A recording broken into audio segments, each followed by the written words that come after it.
આજે અમારી એક વીકનેસ છે જેના કારણે અમારા બધા બિલ્ડિંગ્સ ધીમા બને છે, ડિસિઝન્સમાં વાર લાગે છે અને કોસ્ટ બી થોડી કંટ્રોલમાં નથી રહેતી. હું તમને એક વાત કરું, એક માણસ જે મૂવી ડિરેક્ટર છે સ્ટેનલી ક્યુબ્રિક, એ મને બહુ જ ઇન્સ્પાયર કરે છે. સ્ટેનલી ક્યુબ્રિકે એના લાઈફ ટાઈમમાં આઈ ગેસ 9-10 મૂવીઝ બનાવ્યા, બધા સુપરહિટ અને બધા અલગ ટાઈપના, અલગ જોનરના. ડોક્ટર સ્ટ્રેન્જ લવ જે ડાર્ક હ્યુમર છે, 2001 સ્પેસ ઓડિસી જે સાયન્સ ફિક્શન છે, ક્લોકવર્ક ઓરેન્જ જે સાયકોલોજીકલ થ્રિલર છે, ફૂલ મેટલ જેકેટ જે વોર મૂવી છે, ધ શાઇનિંગ જે થ્રિલર છે, આઈસ વ્હાઇટ શર્ટ અને બેરી લેડન જે હિસ્ટોરિકલ મૂવી છે.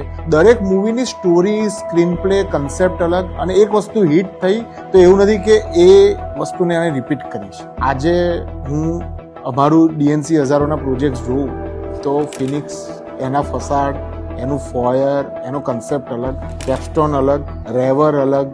આજે રેવર પર જે આર્ટસ્કેપ બનશે તો સાવ અલગ જ વાત છે. મેઘ ધનુષ અલગ, મેજેસ્ટિક અલગ. દરેક બિલ્ડિંગનો પોતાનો સોલ છે, દરેક બિલ્ડિંગની પોતાની ડિઝાઇન છે, દરેક બિલ્ડિંગની પોતાનું કેરેક્ટર છે. આજે સ્ટાન્ડર્ડાઇઝેશન નથી. સ્ટાન્ડર્ડાઇઝેશન હોય તો એના કારણે કોસ્ટ કંટ્રોલ થાય, તમે ડિઝાઇનના કોલ્સ ફટાફટ આપી શકો, કદાચ બિલ્ડિંગ ફાસ્ટ ડિલિવર થાય, પણ એમાં પછી તમને એક મોનોટોનસ ડિઝાઇન જોવા મળે. દરેક બિલ્ડિંગનું પોતાનું કેરેક્ટર છે, પોતાનો સોલ છે, અને આઈ થિંક એ જ દરેક બિલ્ડિંગની અને અમારી સ્ટ્રેન્થ છે.